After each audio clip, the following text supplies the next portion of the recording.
We participate in this debate on the President's 2026 State of the Nation address at a moment when our primary task is clear. It is to accelerate growth, rebuild our country's productive capacity, and create jobs at scale. The President has called for faster and more inclusive growth driven by higher investment, increased infrastructure expenditure, trade expansion, and a broadly capable developmental state. Naturally, industrial policy is central to this program. It is through continuing industrialization that we will expand production, promote innovation, deepen localization, transform ownership, and create sustainable employment. This is the core of the ANC's economic program and the 10-point plan to reignite growth and employment. Honorable Speaker, the debate on economic growth must be anchored on the objective realities of our economy, not impressions. The President's 2026 State of the Nation address spoke about an improving but not perfect economic environment. That improvement is not a coincidence. It is visible in the data and is being driven by deliberate structural interventions to stabilize the macroeconomy, restore credibility, and defend productive capacity. South Africa has now recorded a fourth consecutive quarter of economic expansion. The latest growth forecast projects South Africa's economy to grow at between 1.3 and 1.6% in the near term, with growth expected to strengthen as improvements in energy, logistics, increased infrastructure expenditure, and new investments take effect. This is the sign of an economy that is regaining momentum beneath global headwinds. Inflation has also eased materially. The South African Reserve Bank revised its forecast for headline inflation to 3.3% for 2025 and 3.5% for 2026, and noted progress in inflation expectations towards the 3% goal. The shift to a 3% point target with a 1% tolerance band lowers inflation expectations. The lowered inflation expectations are helpful when they begin to lower the cost of borrowing, which is an instrumental condition for higher fixed investment and industrial expansion. Interest rates have begun to fall for households, and the cost of government debt is also falling. South Africa's exit from the FATF grey list on 24 October 2025 removed a material reputational and transaction cost penalty from the economy. This has helped us with the first sovereign ratings upgrade improvement in around 2 decades. Externally, the trade numbers also show resilience. South African exports have improved in 2025 despite the volatile global trading environment.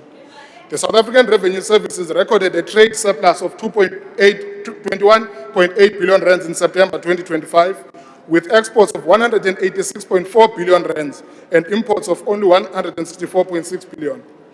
Now, these are not abstract indicators. They reflect the regained capacity of the economy to earn, produce, and export. Overall, the data shows resilience even amid global shocks. Now, this data matters because it proves that when we fix network constraints in port performance, in logistics coordination, expanding market access, South African producers can expand exports even with global conditions that are volatile. This is why we say the corner is being turned, not because we simply folded our arms and wished it to, but because we have been working to stabilize fundamentals in ways that create space for growth. Now, of course, we are quite clear. Stability is not the destination. It is the platform on which we want to anchor our growth agenda. We know that to reduce unemployment meaningfully, we must lift growth to at least 3% and beyond, because below that threshold, the economy does not produce new firms at scale, and the labor market does not absorb new entrants at scale. Honorable Speaker, the global trading system is being reshaped by protectionism, unilateral measures, and supply chain competition. In that environment, South Africa's trade posture must be both defensive and expansionary. We are actively defending existing market access that sustains jobs while diversifying into new markets and building regional value chains. Firstly, on the African continent, the data shows both progress and unrealized potential in the African Continental Free Trade Agreement. Trade map data indicates that South Africa's exports to AfCFTA implementing countries was at 32.75 billion rands in 2024 and 28.19 billion in 2025 up to the end of September.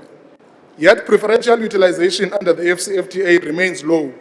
SARS data shows that from January 2024 to October 2025, South Africa's exports under AfCFTA preferences into non-SADC implementing countries were about 2.2 billion rands, with imports at 1.58 billion, yielding an AfCFTA utilization rate of 3.85%.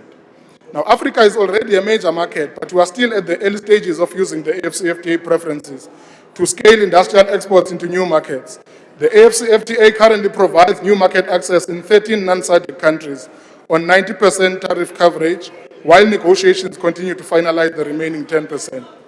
Our task is to drive up the utilization firm by firm, product by product, so that the AfCFTA becomes not only a trade agreement, but a platform wherein South African manufactured goods reach all corners of the continent. Honorable Speaker, we are pushing new market openings and defending existing ones. Our trade strategy is not set on announcements. It is action-oriented to defend, diversify, and industrialize through trade. Just a week ago, Minister Tau returned from China.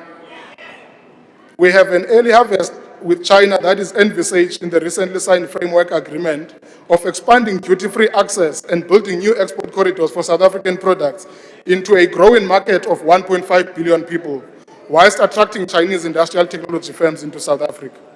The Southern African Customs Union negotiations with India are progressing towards a preferential trade agreement that will open access into a market of more than 1.4 billion people and attract Indian manufacturers into South Africa.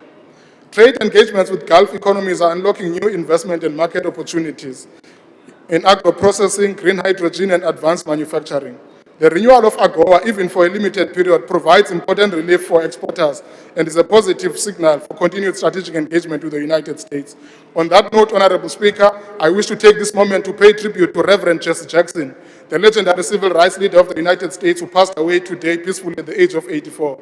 Reverend Jesse Jackson was a lifelong friend and dependable ally of the people of South Africa and the ANC. Reverend Jackson tirelessly championed our cause of freedom during apartheid, and up to his last day, he continued to champion the truth about democratic South Africa against hostile political opinion in America. I thank you.